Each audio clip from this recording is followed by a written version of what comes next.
السلام علیکم۔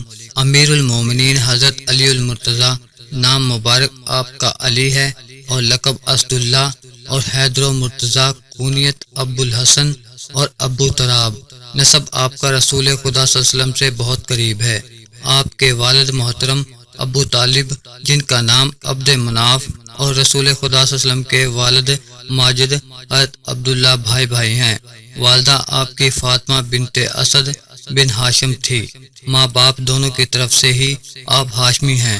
آپ کے والد تو مشرف با اسلام نہیں ہوئے، مگر آپ کی والدہ مسلمان بھی ہوئیں اور انہوں نے ہجرت بھی کی۔ معزز ناظرین، بچپن ہی سے رسول خدا صلی اللہ علیہ وسلم کے ساتھ رہے، بلکہ آپ ہی کی آغوش محبت میں پرورش پائی، اور آپ صلی اللہ علیہ وسلم نے ان کے ساتھ بالکل فرزند کی طرح معاملہ فرمایا اور اپنی دامادی کا شرف بھی ان کو عطا فرمایا۔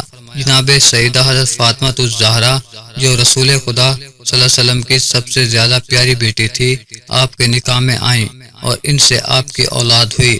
معزز ناظرین، آپ قبل بلوغ بچپن میں اسلام لائے۔ بعض مورخین کا بیان ہے کہ اس وقت آپ کی عمر 10 سال کی تھی، اور بعض کہتے ہیں 9 سال کی، بعض کہتے ہیں 8 سال کی، اور بعض اس سے بھی کم بیان کرتے ہیں۔ حضرت امام حسن رضی اللہ تعالیٰ عنہ کے پوتے حسن بن زید فرماتے ہیں کہ اس کم عمری کے باعث آپ بت پرستی سے محفوظ رہے۔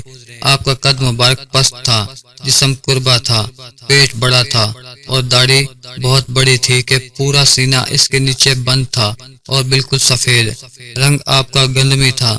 معزز سامعین، باوقت ہجرت رسول خدا صلی اللہ علیہ وسلم نے ان کو اپنی چادر اڑا کر اپنے بستر پر لٹا دیا، اور کچھ لوگوں کی امانتیں آپ کے پاس تھیں، وہ ان کے حوالے کر دیں کہ وہ واپس کر دینا۔ چنانچہ ایسا ہی آپ نے کیا، اور پھر بہت جلد ہجرت کر کے مدینہ منورہ پہنچ گئے۔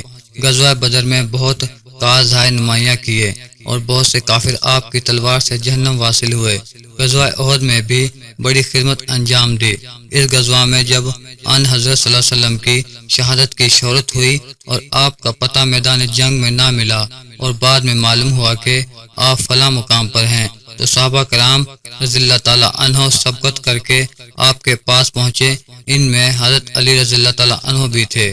غزوہ خیبر میں بھی آپ سے بہت سے پسندیدہ خدمات ظہور میں آئیں، اور اسی طرح تمام غزوات میں صرف غزوہ تبوک میں رسول خدا صلی اللہ علیہ وسلم ان کو مدینہ چھوڑ کر گئے تھے، باقی تمام غزوات میں آپ کے ہمراہ رہے۔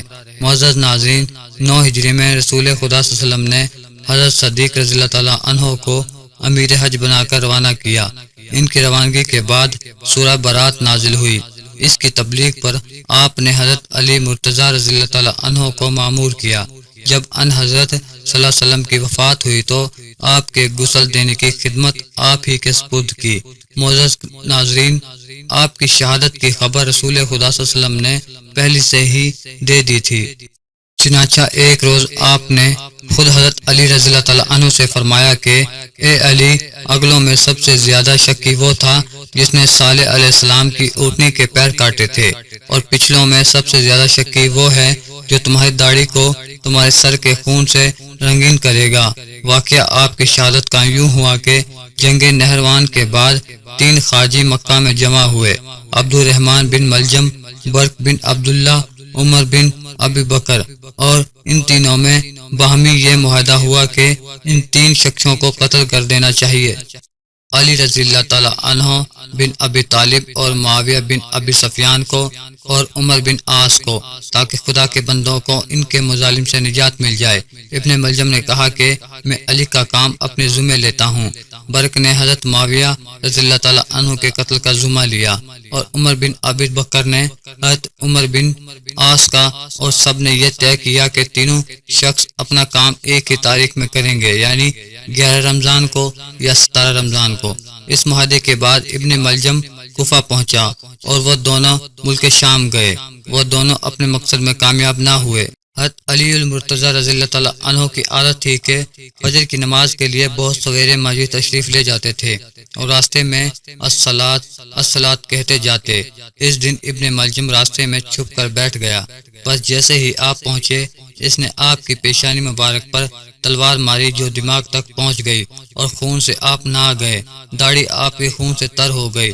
حضرت امام حسن رضی اللہ تعالیٰ عنہ فرماتے تھے میں پیچھے پیچھے چلا آ رہا تھا، یکایک مجھے تلوار کی چمک محسوس ہوئی اور امیر المومنین کو زمین پر گرتے ہوئے دیکھا اور یہ فرماتے ہوئے قسم ہے رب کعبہ کی میری آرزو پوری ہو گئی۔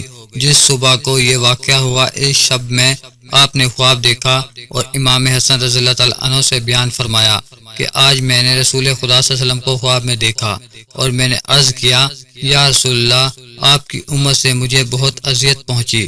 آپ صلی اللہ علیہ وسلم نے فرمایا تم ان کے لیے اللہ سے بد دعا کرو۔ میں نے کہا یا اللہ مجھے ان کے بدلے میں اچھے لوگ عنایت کر اور ان کو میرے بدلے کوئی برا شخص دے۔ اس موقع کے بعد چاروں طرف سے لوگ دوڑ پڑے اور ابن ملجم کو پکڑ لیا۔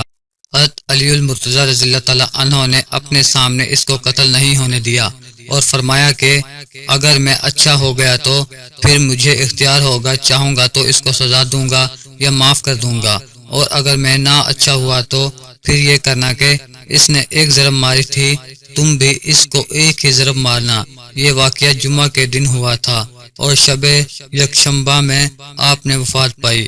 آپ کے بعد ابن ملجم کو بری طرح قتل کیا گیا، اس کے پاؤں ہاتھ کاٹ دیے گئے اور اس کی زبان کاٹی گئی، اس کی آنکھوں میں گرم سلائیاں کی گئیں، اس کے بعد وہ آگ میں جلا دیا گیا۔